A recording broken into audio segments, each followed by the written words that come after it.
Hey everyone, welcome to Earthling Cooks. Today we're going to make some snapper. I'm going to try to make this a quicker video. I know people like quicker videos nowadays. So I've gone ahead and I have onion, garlic, green, and red pepper.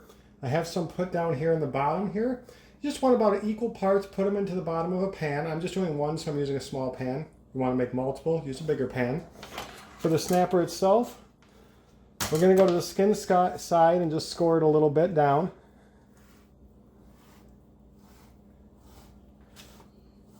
Then we're going to go ahead and season it with salt, pepper, garlic, onion. Oh, I got 2 garlics. I got to switch that out. And some paprika.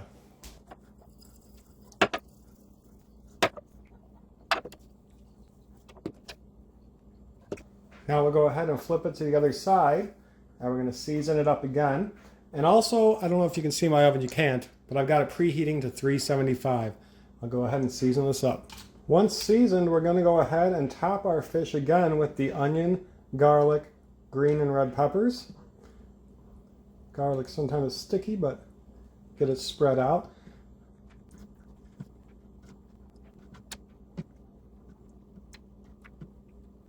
And our last step here, I have some melted butter. It's about a half a stick. It might be a little too much, honestly, but a half stick is more than plenty. And then about a half a lemon we're going to put in there. And then over here, you can add some herbs if you want. I have some Sicilian oregano, which is just so amazing. So I'm going to throw some oregano in here. Give that a little stir. And then we're going to just pour this over the top.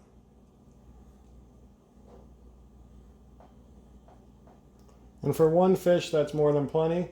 This would be enough for 2, probably half a stick. If you're making like 4, use a whole stick.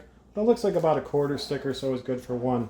Now we're going to throw this in the oven at 375 for about 12 minutes.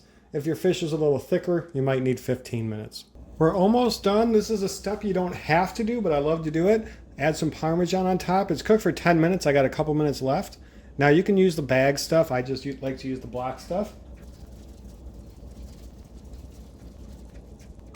And now back in the oven to finish. And here's our final meal. Let me go ahead and plate it up so we can see the final product. Here's our final product. I added in some riced, cheesy cauliflower with broccoli as a side dish. And look at that fish. Oh, so good. Have any questions, let me know. Happy cooking. We'll see y'all later.